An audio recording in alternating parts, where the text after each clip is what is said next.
Pedro Sánchez, presidente del Gobierno, buenos días. Buenos días. ¿Por qué España es hoy uno de los países del mundo con mayor incidencia de coronavirus, de más muertos por coronavirus en relación a su población?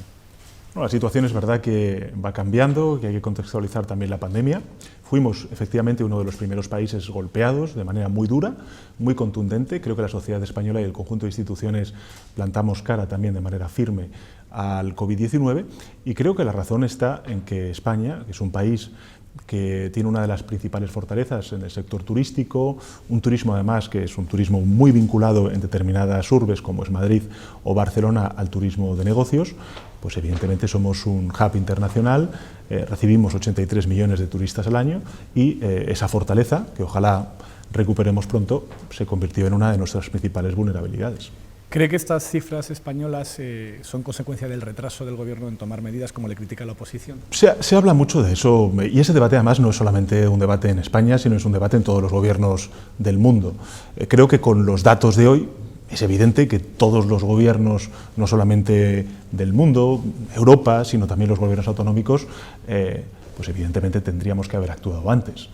Pero en todo caso, con los datos que teníamos entonces, en el mes de marzo, actuamos con prontitud, antes incluso en comparación con otros países europeos en términos de contagios y en términos también de fallecidos. ¿Cuándo fue consciente de que la pandemia nos iba a azotar con esta intensidad? ¿Cuándo fue consciente de que la ola que venía era tan grande?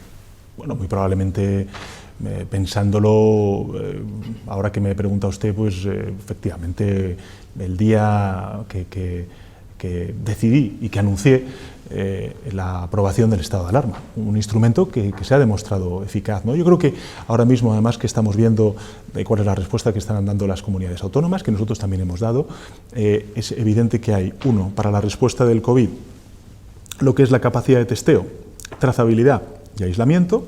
Esa es una de las medidas. En segundo lugar, si no funciona, pues la medida del confinamiento. Y yo creo que en ese sentido las capacidades tanto de testeo como de trazabilidad y de aislamiento que ha desarrollado España durante estos últimos meses, estas últimas semanas, es muy intensa. Para que se haga una idea, estamos por encima de los 3.600.000 test ya realizados por PCR en nuestro país. Estamos haciendo una media de 200.000 PCRs a la semana. Y, por tanto, somos de los países de Europa claramente a la cabeza en el testeo y, en segundo lugar, las capacidades también de detección precoz que ahora mismo tienen las comunidades autónomas, pues hace que podamos tener una anticipación que no tuvimos en el mes de marzo porque desconocíamos al virus y también desconocíamos el comportamiento del mismo. ¿Le preocupan los rebrotes? ¿Hay riesgo de que volvamos a otro confinamiento generalizado si llega una segunda ola en otoño? Vamos a ver, el artículo 116 de la Constitución española y la Ley Orgánica del 81 que regula el estado de alarma está ahí, es una garantía.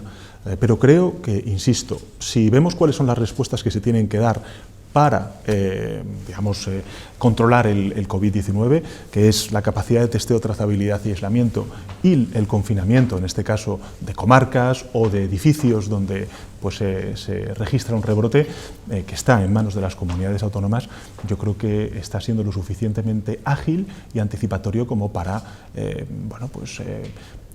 trasladar un mensaje de seguridad, ¿no? De que las comunidades autónomas han reforzado sus capacidades estratégicas, como les pedimos en la fase de desescalada, y en segundo lugar, que efectivamente, si eso no es así, está la medida del confinamiento previo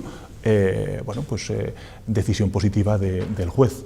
Y en este caso, lo que se está demostrando también, pese a lo que dijeron algunos partidos de la oposición, es que las comunidades autónomas tienen instrumentos también para confinar a menor escala de lo que pueda representar un estado de alarma y, en consecuencia, un confinamiento del conjunto del país. Presidente, en Galicia ahora mismo hay un brote activo en la provincia de Lugo, en el norte, en A Mariña, que tiene a 71.000 personas confinadas. ¿Cree usted que deberían suspenderse las elecciones de este domingo en Galicia? Yo creo que cualquier decisión, fíjese, si nos vamos a las elecciones convocadas previamente al estado de alarma y, por tanto, a la suspensión de las mismas, hubo una serie de requisitos que se plantearon por parte del Gobierno de la Xunta de Galicia entonces y también del Gobierno de Euskadi que me parecen interesantes. Y es, en primer lugar, se necesita el acuerdo del conjunto de fuerzas políticas. Eso se hizo en Galicia cuando se suspendieron las elecciones. En segundo lugar, un acuerdo, en este caso, dado que estamos hablando de una comarca en concreto, la comarca de Mariña, pues tendría que contar con el acuerdo también del presidente de la Diputación y también de los ayuntamientos afectados. Por tanto, creo que, y lógicamente avalado por la Junta Electoral Central, creo que hay que seguir la evolución, que quien tiene que dar toda la información es en este caso el presidente de la Xunta de Galicia, y en tercer lugar que si se toma alguna medida de estas características tan extraordinaria, porque extraordinaria es la situación evidentemente, pues tiene que ser con el concurso y el acuerdo de los actores políticos y los actores institucionales. El Partido Popular, con el aval también del propio Feijóo, pues no apoyó 3 de las 6 prórrogas del estado de alarma, las 2 últimas votó en contra, y el propio presidente de la Xunta pues, presumió de que Galicia era la primera comunidad en salir del estado de alarma. ¿Prueban estos nuevos brotes que estamos viendo que las prisas por salir de ese estado de alarma o por iniciar la desescalada fueron un error? Yo creo que lo que prueban es, uno, volviendo a la pregunta que antes hacía Ignacio, que me parece que es al final el principio de todo, ¿dónde se golpeó duramente el COVID? Golpeó en aquellas ciudades que son grandes urbes y que son hubs internacionales. Madrid, Barcelona, Nueva York, París, Milán, Londres, en fin. Es ahí donde, de alguna manera, lo que es una fortaleza se convirtió en una vulnerabilidad. A partir de ahí, con el estado de alarma, homogéneo en el conjunto del país, ha habido comunidades autónomas que se han beneficiado claramente de ese estado de alarma y, por tanto, de esa limitación de un derecho fundamental como es la libertad de reunión o de movilidad. Esto es así. Galicia claramente ha salido beneficiado, Extremadura también, Cantabria también, Asturias, en definitiva, todas aquellas comunidades donde ahora estamos viendo que no hubo una circulación del virus tan intensa como sí la hubo en Madrid y en Barcelona, precisamente por la aprobación del estado de alarma. ¿Qué hubiera ocurrido si esas comunidades, por cierto, gobernadas por el Partido Popular, se hubiera suspendido antes el estado de alarma y por tanto se hubiera permitido la libertad de circulación antes de la desescalada? Pues evidentemente estamos viendo un aperitivo de esto en los datos de los rebrotes que estamos viendo en estas comunidades autónomas. Por tanto, creo que el instrumento ha sido eficaz, que la respuesta de la ciudadanía ha sido ejemplar y, en tercer lugar, pues que le hemos visto a un Partido Popular que ha utilizado la epidemia para intentar derribar al gobierno. Fracasaron. Lo volverán a intentar, ahora con los efectos económicos y sociales de la emergencia sanitaria, y volverán a fracasar. Sobre las residencias, presidente, el Gobierno argumenta que las competencias en servicios sociales y en las residencias están en las comunidades autónomas, cosa que es cierta, pero desde el Gobierno central, ¿cree usted que se pudo hacer algo más para evitar pues, la muerte de más de 20.000 de nuestros compatriotas en esos centros? Pues sin duda alguna, todos podríamos hacer más, pero tenemos también que ser conscientes de que este es un Estado descentralizado, de que las comunidades autónomas hoy son quienes gestionan la sanidad, la dependencia, la atención a nuestras personas mayores, la educación. Hemos tenido que suspender también las clases, el curso escolar. Ahora mismo se está desarrollando de manera bastante razonable, óptima, la EBAU. En definitiva, vivimos en un Estado compuesto. Nosotros, para que se haga una idea, alguna vez lo pongo como ejemplo, el Ministerio de Sanidad tiene en torno a 1.200, 1.300 profesionales. La Comunidad de Madrid tiene más de 53.000 profesionales adscritos a la Consejería de Sanidad. La Generalitat de Cataluña, más de 32.000. Por tanto, donde están residenciadas las competencias es en las comunidades autónomas. Nosotros lo que hemos hecho ha sido, plantear un ejercicio de coordinación, de cooperación, bueno, lo que hemos llamado la cogobernanza, que creo que ha sido muy positivo para dar una respuesta eficaz a la epidemia. Dicho esto, creo que las comunidades autónomas y el conjunto de instituciones tenemos que hacer un replanteamiento y un reforzamiento de la atención a nuestros mayores. Tenemos un sistema de residencias que claramente se ha demostrado vulnerable a este tipo de epidemias y, en segundo lugar, aunque yo quiero reconocer a muchos trabajadores y residencias que han hecho bien su trabajo, pero en segundo lugar es un sistema muy costoso. ¿Qué quiero decir con esto? Que en el planteamiento de Gobierno de España, comunidades autónomas y ayuntamientos y diputaciones, sería interesante el que planteáramos una reflexión de reforzar los centros de día, los servicios de proximidad, la atención domiciliaria a nuestros mayores, porque en definitiva nuestros mayores no quieren ir a una residencia, quieren pasar su vejez en su hogar. Bueno, pues yo creo que es ahí donde tenemos que focalizar y volcar muchos esfuerzos, tanto políticos como de recursos económicos. Ahí yo creo que los ayuntamientos que quieren participar en la reconstrucción pueden aportar, porque tienen recursos precisamente para ello, y además podemos hacer un sistema menos costoso, pero más empático con las necesidades y con las demandas de nuestros mayores. Y esta es la reflexión que tendríamos que hacer. Propone usted un nuevo modelo en el que los mayores puedan estar más en casa, con lo cual haya menos mayores en residencias. Así es. Y en segundo lugar, a mí me parece que, insisto, los ayuntamientos que quieren participar de la recuperación y la reconstrucción pueden aportar precisamente esa atención domiciliaria que ya están haciendo, pero de manera mucho más reforzada en esta nueva etapa que tenemos que abrir después de la crisis del COVID. ¿Y no tendría que hacerse un planteamiento también en favor de las residencias públicas? Un país que habla tanto de su sanidad pública, tiene un sector de residencias de atención a los mayores, pues privatizado en un porcentaje muy alto. ¿Por qué no hacen ustedes ese discurso? Sin duda, pero fíjese, no, sí, eso está claro. De hecho, cuando a mí se me plantea que el Gobierno de España pues, tendría que haber hecho más por las residencias de mayores, digo, bueno, bien, hicimos órdenes, antes incluso aprobamos órdenes de protocolos para responder a la epidemia en las residencias de mayores, en los centros de mayores, antes incluso de la aprobación del estado de alarma. Creo recordar que a principios del mes de marzo ya dictamos la primera orden, ¿no? Pero en segundo lugar, nosotros hemos hecho 5.200 operaciones por parte de las Fuerzas Armadas en distintas residencias de todo el territorio y nos lo pidieron precisamente las comunidades autónomas. Por tanto, lo que digo es que la reflexión de fondo que tenemos que hacer es que tenemos un sistema de residencias de mayores muy costoso y poco eficiente en cuanto a la lucha contra epidemias como la que hemos vivido. Y por tanto tenemos que hacer un replanteamiento. Además, porque tenemos a instituciones que son los ayuntamientos y las diputaciones provinciales, primero con recursos y en segundo lugar con competencias y con voluntad de ayudar en esa reconstrucción. Por tanto, creo que esa reflexión tendríamos que compartirla con las comunidades autónomas y con los ayuntamientos, y en eso está el Gobierno. Algunas de esas empresas, de las principales del sector, con muchísimas residencias, están controladas desde territorios pues fiscalmente opacos. Por ejemplo, Jersey, sin ir más lejos, alguna de las principales.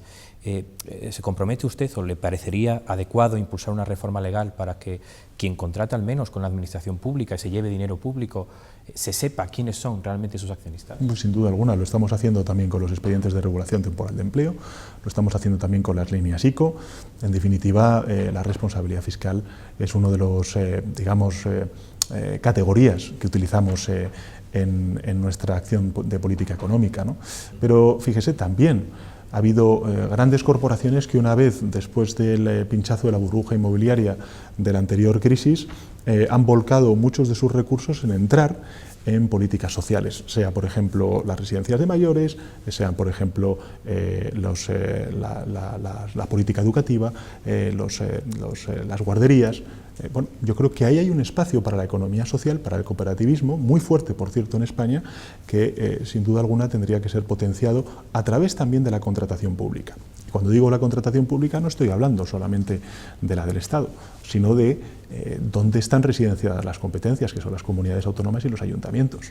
Lo que hemos visto, por ejemplo, en ciudades como Madrid, después de muchísimos años de gobierno conservador, es que son las grandes empresas, antes constructoras y ahora constructoras provisoras o proveedoras de estos servicios públicos, quienes están copando pues la construcción y la gestión de residencias de mayores, de escuelas infantiles, de centros educativos. Y creo que esto pues tiene también que mover a la reflexión de que hay una economía social, un desarrollo local, que además en España es muy fuerte y sobre todo muy importante en época de crisis porque mantiene empleo, porque son los trabajadores los que gestionan su propia empresa, los que evidentemente podrían hacer una labor económica de creación de empleo, de desarrollo local, pero también social. Habla usted de Madrid, y en la Comunidad de Madrid es donde se registran peores datos de muertos en residencias. Además sabemos que desde la comunidad se dictaron protocolos para impedir la derivación de determinados mayores a hospitales que en ocasiones no tenían nada que ver con sus posibilidades de sobrevivir.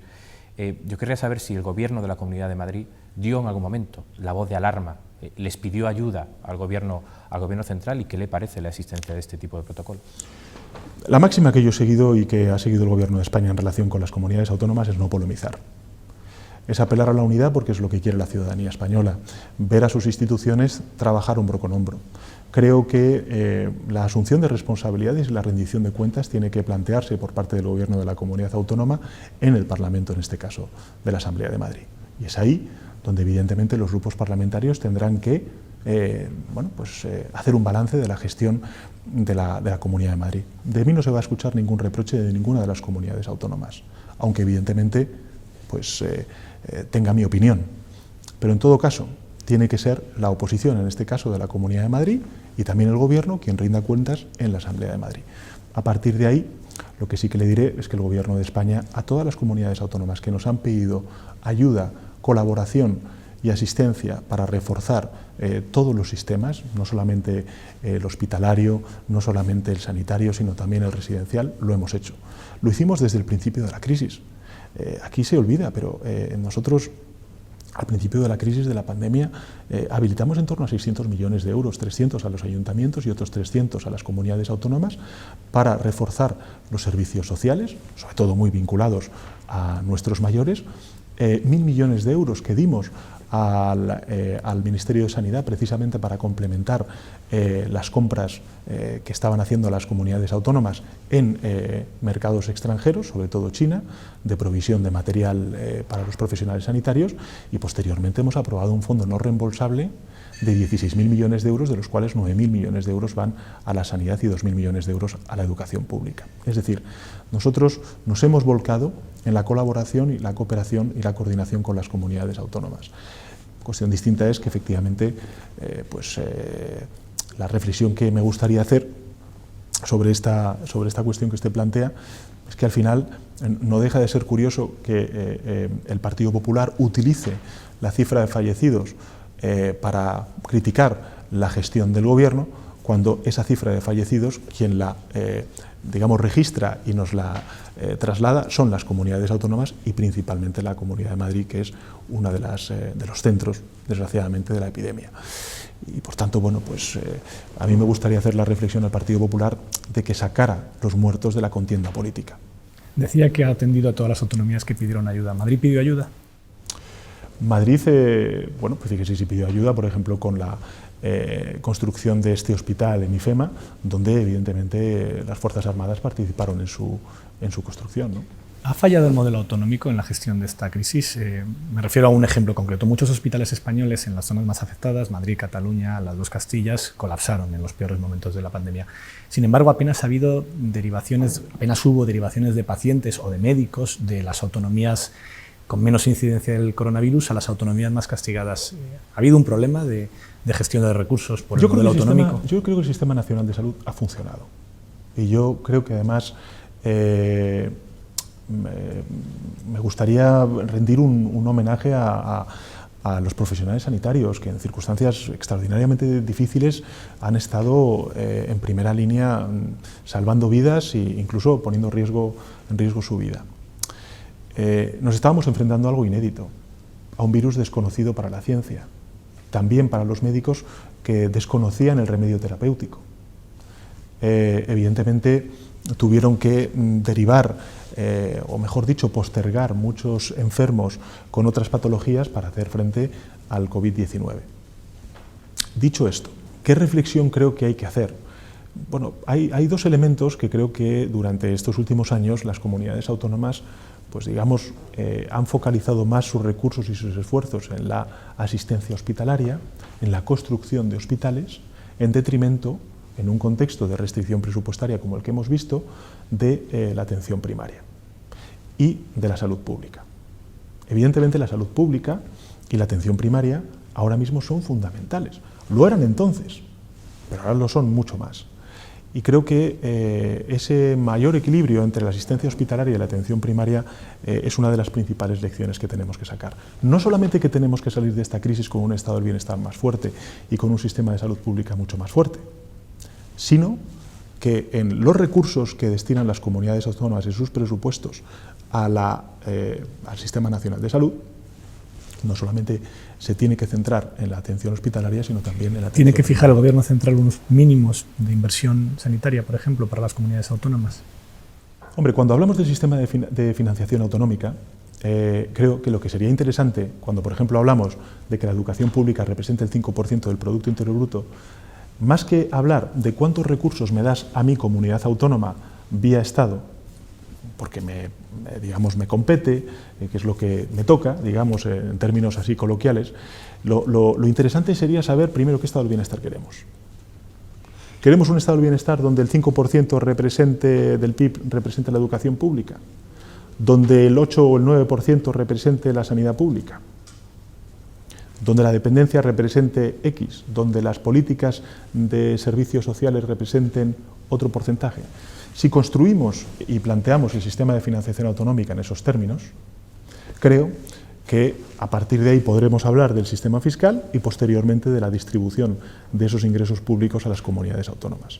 Es decir, iniciar la negociación del sistema de financiación autonómica desde un diagnóstico previo de qué estado del bienestar queremos. Tiene sentido, por ejemplo, que la comunidad autónoma de Madrid, por ejemplo, como he escuchado a la presidenta de la comunidad, diga que ella va a bajar todos los impuestos.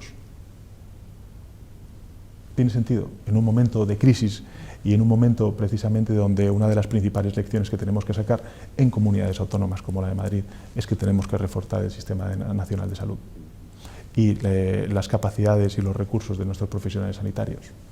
Estas son las preguntas que hay que responder y tenemos que hacerlo de manera honesta, porque si no lo hacemos de manera honesta, pues a lo mejor, ojalá, no volvemos a tener ni una segunda ola ni una nueva pandemia, pero no parece verosímil que eso ocurra. Evidentemente vamos a tener pandemias, a lo mejor no de esta envergadura, pero en los próximos años, ojalá dentro de muchos, pues tendremos que tener las capacidades estratégicas suficientes como para poder responder a ello.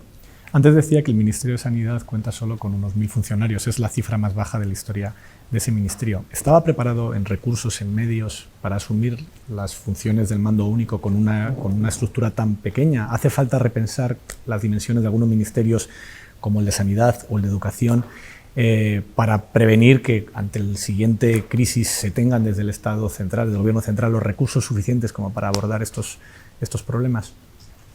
Bueno, yo creo que ustedes, además, como medios de comunicación, han sido testigos de una de las principales debilidades en esta crisis, que tiene mucho que ver con el debilitamiento de los sistemas de salud pública de las comunidades autónomas, y es la calidad de los datos.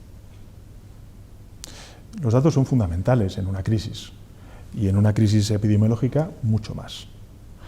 Creo que no es tanto hablar del número de profesionales, aunque evidentemente el CAES, por ejemplo, nosotros hemos aumentado sus capacidades, sus recursos humanos, pero la calidad de la información, de los datos, para saber analizar y comprender al virus, su comportamiento y la envergadura de la pandemia a la que nos estamos enfrentando es clave.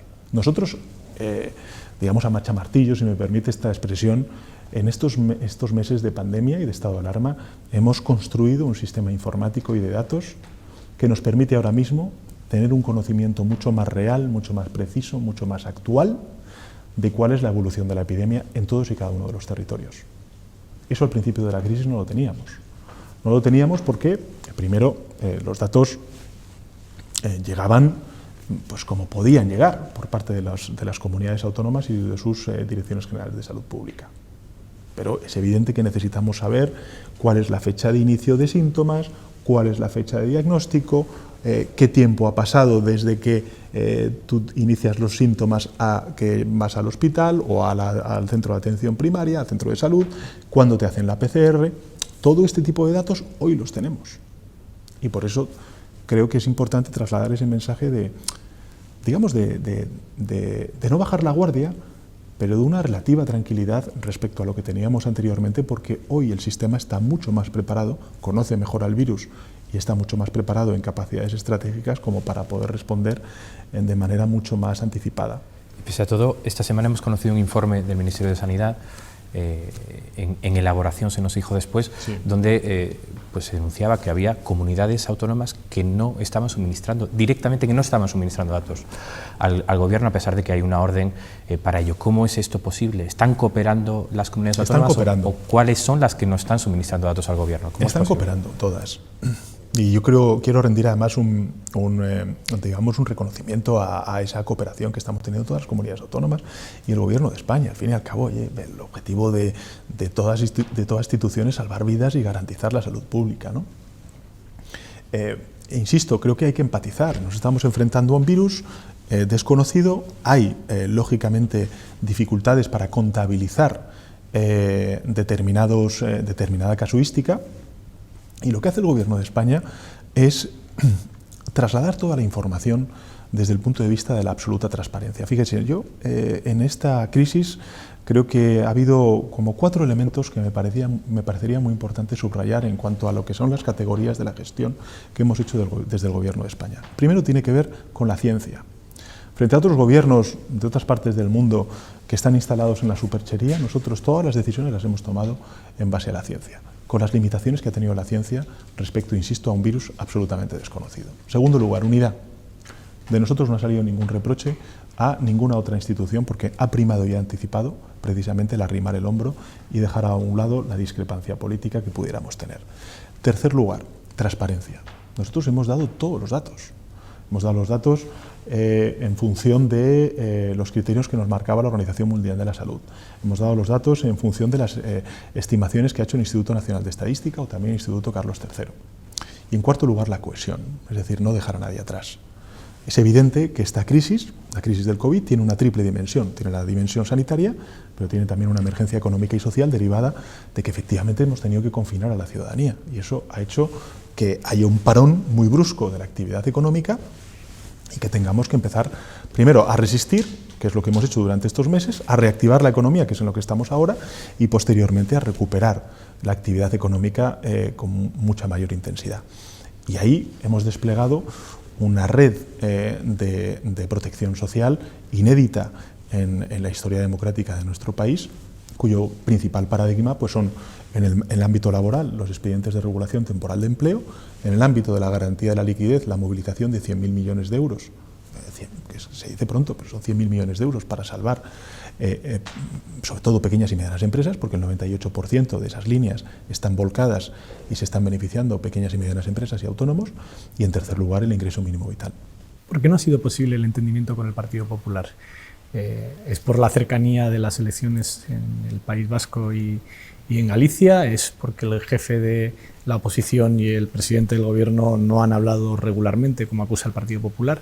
Nosotros hemos hablado, fíjese, hemos no solamente hablado, hemos dialogado y acordado con los agentes sociales, hemos hablado y dialogado y acordado con las comunidades autónomas, 14 conferencias de presidentes, la primera el día después de la aprobación del estado de alarma, el 14 de marzo, el 15 de marzo tuve mi primera conferencia de presidentes. Nunca en la historia de la democracia ha habido tantas conferencias de presidentes, 14, insisto, en muy pocas semanas de legislatura, con lo cual la voluntad de diálogo está absolutamente acreditada por parte del Gobierno de España. Es más, yo he hablado hasta incluso para explicar la necesidad de aprobar el primer estado de alarma y también de ir prorrogándolo hasta con los grupos parlamentarios que tienen un escaño solo. ¿Y por qué ha sido imposible entonces el acuerdo con el PP? ¿Porque no ha querido el PP llegar a un acuerdo? Bueno, yo creo que la conclusión es bastante evidente. Ellos han tratado de acosar y derribar al gobierno de coalición, han tratado de utilizar el virus como elemento de desgaste y de acoso al gobierno de España y han fracasado. Pero lo van a volver a intentar y volverán a fracasar. ¿En qué consistía ese intento? Pues ese intento consistía en la utilización espuria del número de fallecidos en nuestro país, la oposición a aprobar prórrogas de un estado de alarma que se ha demostrado eficaz para contener el virus y mantener a raya y doblegar la curva, y en tercer lugar la utilización espuria de ese estado de alarma para ir contra España y sus intereses en las instituciones europeas. Quiero recordar que el Partido Popular ha planteado una queja al Parlamento Europeo y también a la Comisión Europea poniendo en cuestión la calidad democrática de nuestro país, cuando el Gobierno ha tenido un debate sobre el Estado de la Nación cada 15 días. No hay ningún gobierno en Europa, y me atrevería a decir en el mundo, que haya aprobado un estado de alarma o algo semejante a lo que nosotros hemos aprobado y que haya tenido que rendir cuentas cada 15 días en el Congreso de los Diputados. Insisto, es el Parlamento quien aprueba las prórrogas del estado de alarma, no es el Gobierno de España, es el Parlamento. Y desgraciadamente el Partido Popular ha digamos, dimitido de su responsabilidad de Estado, y por tanto pues un partido que no alcanza pactos de Estado, pues deja de ser un partido de Estado, que es lo que le ha ocurrido al Partido Popular. ¿Incluyen esos? Sí, perdón. Sí, claro. O sea, entre los pactos de Estado pendientes está precisamente la renovación del Consejo General del Poder Judicial, que lleva casi 3 años con el mandato caducado, va a estar con los 3 años en diciembre. ¿Le preocupa que un CGPJ en funciones, que fue nombrado además con la mayoría absoluta, que ya no existe en el Congreso, la de Mariano Rajoy 2011, esté nombrando jueces en el Tribunal Supremo de por vida, como está ocurriendo? Pues yo creo que, en primer lugar, esto interpela directamente al principal partido de la oposición, porque necesariamente necesitamos los escaños del Partido Popular para poder renovar el Consejo General del Poder Judicial. Aquellos partidos que se arrogan el marchamo de constitucionalistas tendrían que ser conscientes de que cumplir la Constitución y cumplir la legislación es renovar en tiempo y forma un órgano tan importante como es el gobierno de los jueces. Y en tercer lugar, pues evidentemente me preocupa el que se estén produciendo nombramientos por parte de un órgano de gobierno que ya está, digamos, en una prórroga que esperemos termine cuanto antes, y por eso pues me gustaría volver a pedir al Partido Popular que anteponga los intereses de Estado a los intereses partidistas. Hablaba usted de un intento de derribar o acosar al gobierno, y lo enmarcaba en términos de crítica política. Sí. Yo quería preguntarle si ese intento por derribar al gobierno incluyó la utilización de los tribunales, la utilización o incluso el concurso de algunos responsables de las fuerzas y cuerpos de seguridad del Estado. Bueno, yo defiendo, en primer lugar, el buen hacer de las fuerzas y cuerpos de seguridad del Estado. He tenido aquí, precisamente durante el estado de alarma, cada día a los máximos responsables, a los DAOs de la Policía Nacional y de la Guardia Civil, y por tanto creo que su comportamiento ha sido irreprochable, de una extraordinaria profesionalidad y calidad. Incluso han sido objeto de crítica espuria por parte de la oposición cuando se han producido algún lapsus, ¿no? Por parte, en este caso, de un general de la Guardia Civil. En segundo lugar, defiendo la independencia del Poder Judicial. En tercer lugar, claramente la derecha y el Partido Popular han utilizado el 8 de marzo como una nueva conspiración, como lo fue en el pasado el 11 de marzo. Ahora están utilizando barajas. Antes de ayer me reprochaban que no daba seguridad al turismo, y ahora están utilizando el que claramente no puede haber un riesgo cero porque no tenemos una vacuna ni un remedio terapéutico al COVID-19 como un elemento de incertidumbre y de perturbación en un sector tan vital para nuestro país como es el turismo. ¿Ve al Partido Popular en una nueva teoría de la conspiración? Creo que el Partido Popular está en su nueva conspiración del 8 de Barajas, como antes fue el 8 de marzo, como lo fue en tiempos pasados el 11 de marzo. Y aquí, vamos a ver, el gobierno de coalición es una experiencia inédita en la historia de la democracia de nuestro país. Ha habido gobiernos de coalición a nivel municipal, a nivel autonómico. Esa ha sido una tradición, sobre todo en la izquierda. El Partido Socialista y Izquierda Unida se han entendido en distintos gobiernos autonómicos. Ahora ya lo vemos también a la derecha, derivado de la fragmentación. Lo hay claramente en Europa, y es la primera vez en estos 40 y tantos años que llevamos de democracia que tenemos un gobierno de coalición, y además un gobierno de coalición progresista. Yo creo que este gobierno de coalición es un sueño hecho realidad de millones de progresistas en nuestro país, que pedían a las izquierdas que se entendieran. Lo hemos hecho, hemos dado un paso al frente y hemos tenido por primera vez este gobierno de coalición progresista. A los escasos días, a las escasas semanas, nos vemos inmersos en una pandemia sin precedentes en los últimos 100 años de la historia de la humanidad. Y encima nos encontramos a una derecha que utiliza esa pandemia para intentar derribar al gobierno. No lo han conseguido, han fracasado. Volverán a intentarlo, volverán a fracasar.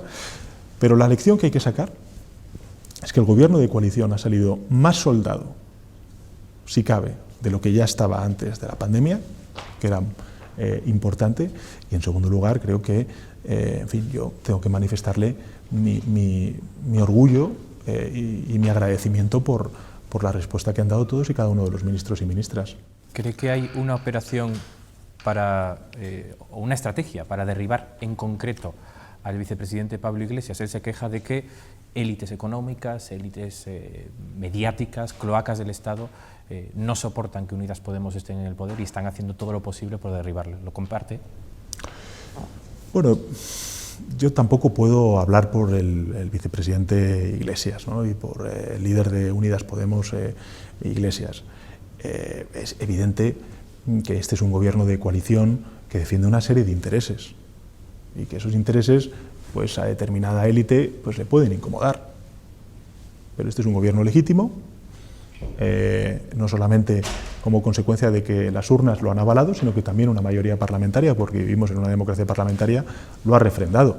A partir de aquí, lo único que le puedo trasladar es que esta legislatura durará 4 años, las legislaturas en España duran 4 años, tenemos mucha tarea por delante, tenemos sobre todo la recuperación económica por delante, y yo creo que el gobierno ha sido capaz no solamente de dar una respuesta titánica a la pandemia en el ámbito de emergencia sanitaria, social y económica, sino que también ha empezado a sentar las bases de esa respuesta europea, con la propuesta que trasladamos al conjunto de colegas europeos para la recuperación, y también la respuesta española, nacional, a esa transformación que tenemos que abordar para que la recuperación sea lo más óptima y más pronta posible, ¿no?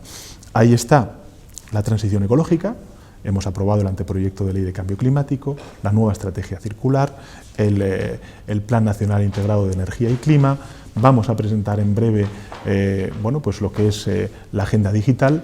Si ha habido, digamos, un salto y una aceleración de cambios que estamos viendo durante estos últimos años, es el de la transición ecológica y el de la transición digital, y en ese sentido, pues fíjese, ustedes que representan a 2 medios digitales, pues si ha habido un salto también en cuanto a los cambios de hábitos en, digamos, el consumo de información. Claramente el digital es uno de los grandes paradigmas, ¿no?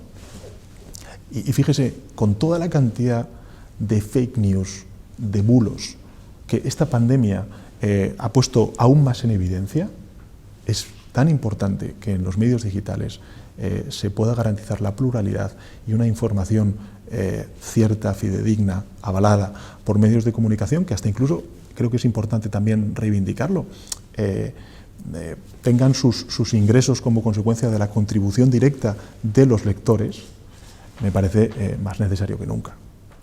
Ante la gravedad de la crisis económica, algunas voces de grandes empresas, grandes medios de comunicación, piden un gobierno de concentración nacional de PP, PSOE, Ciudadanos, que deje fuera a lo que ellos llaman los extremos, a Unidas Podemos y a Vox. ¿Qué respondería a quienes igualan a su socio de gobierno con la extrema derecha? Yo creo que me parece, digamos, que no es una comparación cierta, ¿no? Unidas Podemos es hija de Anguita y nieto de Carrillo, y la ultraderecha pues es hija de Blas Piñar y nieto, bueno, no vamos a decir de quién. Por tanto, creo que las culturas, las tradiciones, la historia de las organizaciones son completamente y diametralmente diferentes, ¿no? A partir de ahí, sí hemos visto algo durante estos últimos meses, pero también lo vimos en las últimas elecciones municipales y autonómicas, es digamos, un progresivo mimetismo de la derecha con la ultraderecha. Sorprendentemente también Ciudadanos ha entrado en esa ecuación en cuanto a las fórmulas de gobernabilidad, y eso pues es lo que le hace inédito respecto a la relación que tiene la derecha con la ultraderecha en otras partes de Europa. ¿Le preocupa que el juez García Castellón de la Audiencia Nacional pida al Supremo que se impute al vicepresidente Pablo Iglesias por su papel en la acusación del caso Villarejo y por no haber entregado en algunos meses la famosa tarjeta del teléfono móvil de su ex asesora? Bueno, yo creo que como máxima yo nunca me he pronunciado sobre casos abiertos y que están ahora mismo siendo investigados en el Poder Judicial.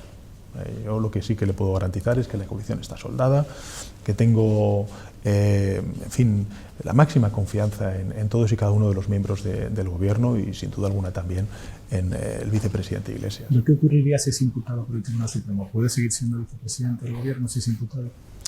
Bueno, yo creo que estas cuestiones, insisto, tienen que dejar primero trabajar a la justicia. Me parece que eso es lo fundamental. Y en segundo lugar, insisto, tiene la máxima confianza, mi máxima confianza, el vicepresidente Iglesias. ¿Qué opina de las críticas de Unidas Podemos a periodistas y medios de comunicación? ¿Cree, como dice su socio de gobierno, que existe una cloaca mediática? Primero, este es un gobierno que defiende la libertad de prensa. En segundo lugar, a lo largo de mi trayectoria política yo he sido objeto de buenos comentarios, de no tan buenos comentarios, de pésimos comentarios por parte de los medios de comunicación y no he entrado a valorarlos nunca. Y como comprenderá, sobre esta cuestión tampoco lo voy a hacer respecto a un compañero de gobierno. ¿Le preocupa el daño a la imagen de España y de su democracia en las informaciones que estamos conociendo sobre el patrimonio oculto en paraísos fiscales del rey emérito? Estamos efectivamente siendo testigos de informaciones que son perturbadoras para millones de españoles, yo incluido, y creo que es importante ser conscientes de que una democracia sana tiene a unos medios de comunicación que no miran para otro lado. En este caso no están mirando para otro lado los medios de comunicación, están haciéndose eco precisamente de estas informaciones perturbadoras. En segundo lugar, hay un poder judicial que está actuando, en España también, y en tercer lugar, hay una Casa Real que claramente se está distanciando de esas supuestas prácticas reprobables. Yo creo que estos son los tres elementos que lo que nos hacen es, bueno, pues reivindicar que nuestra democracia funciona y que no hay espacio para la impunidad. ¿Pero cree que Felipe VI se juega el futuro de la monarquía en España en función de cómo reaccione ante lo que vamos conociendo del comportamiento del rey emérito? Insisto, no hay espacio para la impunidad en nuestro país. En segundo lugar, es la propia Casa Real la que está marcando distancias con esta supuesta práctica reprobable. Y en tercer lugar, bueno, dejemos trabajar a la justicia, ¿no? Habla de que no hay impunidad en nuestro país, pero en la Constitución española establece la inviolabilidad del rey en la Constitución. ¿Esta inviolabilidad debería servir para proteger presuntos delitos de corrupción económica o solo para aquellas actividades del jefe del Estado en ejercicio de su cargo? Yo creo que claramente es uno de los preceptos que deberíamos todos reflexionar y ver qué solución le damos, porque evidentemente la Constitución española tiene que evolucionar conforme también evolucionan las exigencias en ejemplaridad y en conducta política de las sociedades y en consecuencia yo creo que este es uno de los elementos que debería... ¿Cree que debería de ser solamente para los actos del jefe del Estado en ejercicio de su cargo y no para cualquier tipo de presuntos delitos? Este es un gobierno que ha planteado antes y después de las elecciones, ahora con el gobierno de coalición y previamente en solitario, hemos planteado una reforma de la Constitución para revisar los aforamientos de los cargos públicos y en consecuencia que esos aforamientos estén circunscritos a su actividad parlamentaria y no otra. Por tanto, creo que si eso lo defiendo para cualquier cargo público, pues lógicamente también para el jefe del Estado. ¿Cree realista aprobar los presupuestos antes no solo de que haya elecciones en Cataluña, sino de que haya un gobierno en la Generalitat? Hombre, es evidente que Cataluña siempre ha sido un elemento central, digamos, su estabilidad política de lo que representa la estabilidad política en España y viceversa. En segundo lugar, creo que tenemos que ir paso a paso. Lo primero necesitamos es llegar a un acuerdo en el Consejo Europeo el 17 y el 18 de julio. Hoy me reúno con el primer ministro Conte aquí en Italia. La próxima semana me voy a reunir con la canciller Merkel, con el primer ministro holandés, también con el primer ministro sueco. Es decir, el esfuerzo que estamos haciendo por llegar a un acuerdo inédito, histórico, en la historia de la construcción europea, me parece que es bastante considerable. A partir de ahí, ese fondo de recuperación tiene que ser, digamos, el vehículo a partir del cual se canalicen muchos recursos para la recuperación económica en nuestro país, que tiene que ser digital, que tiene que ser verde y que tiene que ser inclusiva. Y en segundo lugar, eso se tiene que trasladar a unos presupuestos generales del Estado. Y a mí me gustaría que fueran unos presupuestos que encontraran, digamos, el mayor apoyo posible parlamentario, porque vivimos en una crisis sanitaria, económica y social sin precedentes en los últimos 100 años, y en consecuencia debería de trascender lo que pueda ser dinámicas electorales particulares en un determinado territorio como es Cataluña. ¿Qué impuestos hay que subir? Pues fíjese, si miramos para atrás y comparamos esta crisis con la crisis del año 2010, y me permitirá esta reflexión previa y luego responderé a esta pregunta, creo que en esta crisis estamos planteando respuestas anticíclicas. No tiene ningún sentido que cuando una economía cae se planteen políticas austericidas como se hizo en 2010, porque a la postre, ¿qué es lo que tiene? Pues concluye en más déficit y más deuda pública. En este caso es completamente distinto. Tenemos a un Banco Central Europeo que está comprando deuda pública de los Estados miembros de la Unión Europea, que ha dicho que va a hacer lo que sea necesario para mantener la estabilidad de los mercados financieros y, por tanto, cubrir esas necesidades de endeudamiento que estamos teniendo todos los países para financiar los ERTEs, para financiar el crédito a la liquidez de nuestras empresas o para las prestaciones por cese de actividad de nuestros trabajadores autónomos. Y, en segundo lugar, está este planteamiento del Fondo de Recuperación Económica a nivel europeo. Quiero decir, tenemos que hacer políticas anticíclicas. La política fiscal no deja de ser un instrumento que tiene que estar al servicio ahora mismo del crecimiento económico. Lo que tenemos que hacer es recuperar la actividad económica, los niveles previos de PIB que teníamos antes de la pandemia. Y una vez consolidemos ese crecimiento, tendremos que hablar de la necesaria consolidación fiscal. Por tanto, esta es la previa que quería hacerle para plantear que primero lo que tenemos que hacer son políticas anticíclicas, que es lo que no se hizo en 2010. ¿Cuándo hemos empezado a reducir el déficit público y la deuda pública? Cuando recuperamos el crecimiento económico. Eso es lo que pasó en estos últimos años, no cuando se recortó y se ajustó en sanidad, en educación y encima se subieron los impuestos, porque eso pues lo que hizo fue entorpecer la creación de empleo y el crecimiento económico entonces. Por tanto, esa es la previa. El objetivo es el crecimiento económico, recuperar los niveles que teníamos antes de la pandemia, y todos los instrumentos de política económica tienen que estar digamos, centrados en ese principal objetivo. Pero la consolidación fiscal se tendrá que dar. Y se tendrá que dar con una ecuación en la que, lógicamente, tenemos que tener el crecimiento económico como una de las principales premisas y, en segundo lugar, pues, evidentemente, una justicia fiscal, una reforma fiscal integral que, bueno, pues resuelva muchos de los problemas que hemos visto durante estos últimos años. Y no digo estos últimos 3-4 años, sino estas últimas décadas, ¿no? Se nos escapa el tiempo, le planteamos alguna pregunta más con brevedad.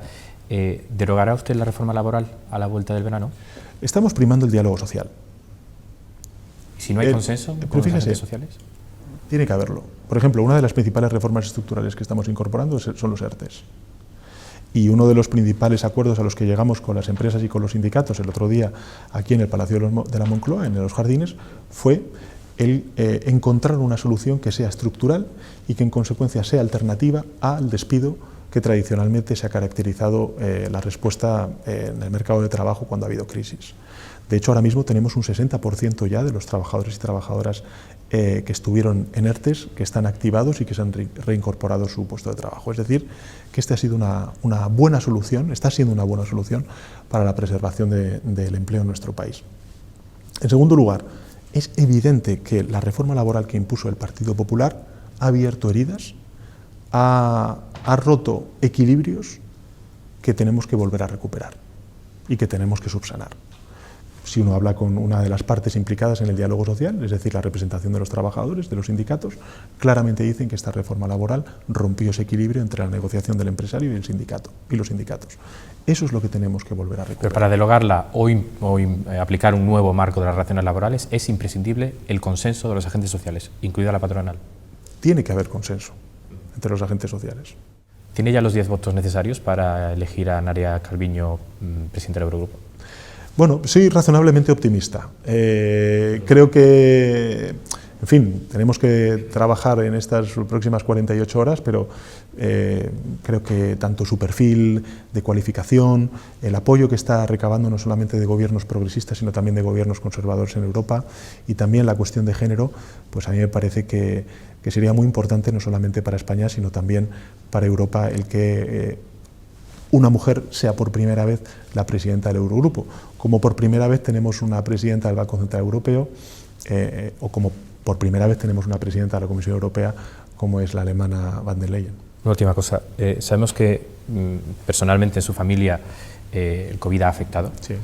Yo querría preguntarle si usted dio en algún momento positivo por el COVID. No, y son de estas cosas que uno pues se sorprende, porque pues mi mujer efectivamente dio positivo, he tenido familiares que han dado positivo, pero yo no he dado positivo. Y la última vez que me hice la PCR fue para ir al viaje a Mauritania y di negativo, con lo cual. Imagínese que el año que viene estamos aquí en otra entrevista.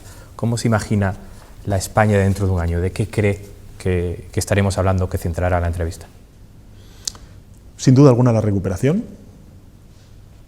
No me cabe ninguna duda de que la legislatura será la legislatura de la recuperación económica. Y me gustaría que bajaran los decibelios del debate político español, difícil cuando la derecha está en la oposición, y sin duda alguna pues con unos presupuestos a nivel europeo y a nivel nacional que se alineen con este objetivo de recuperación económica y también de transformación. Yo creo que claramente si queremos que se sostenga en el tiempo la recuperación, y entendamos el salto que hemos dado en digitalización y en necesidades de transición ecológica, yo creo que tenemos que ser conscientes de que no podemos volver a hacer lo que hacíamos antes. Tenemos que transformar también nuestra economía hacia una economía más digital y más verde, ¿no? Y eso yo creo que es lo que ha entendido la sociedad y también claramente es la guía de conducta y el objetivo del Gobierno de España. Hacer una economía más digital y más verde. ¿Por qué el Gobierno va a seguir subvencionando la compra de coches contaminantes y no es incoherente eso con el plan de transición ecológica? No es así. Nosotros nos hemos marcado los 120 miligramos de contaminación. Es evidente que el sector del automóvil en nuestro país es un sector muy potente, que como consecuencia del confinamiento tiene una cantidad de stock que tiene que dar salida. Esto es hasta diciembre de 2020, de este año. Y también en el plan de la automoción hemos incorporado otros elementos que tienen que ver con el hidrógeno, con la electrificación y lógicamente con la alineación de los objetivos del sector de la automoción hacia una movilidad sostenible. En eso está el Gobierno, está también el sector de la automoción en nuestro país. Vamos un poco rezagados porque es verdad que las anteriores administraciones poco o nada hicieron sobre esta cuestión, pero yo creo que he notado un cambio de actitud también en la interlocución con el sector de la automoción. Son conscientes de la transformación que teníamos en los próximos años y que se ha acelerado como consecuencia del COVID. Muy bien, pues muchísimas gracias por atender. Vosotros.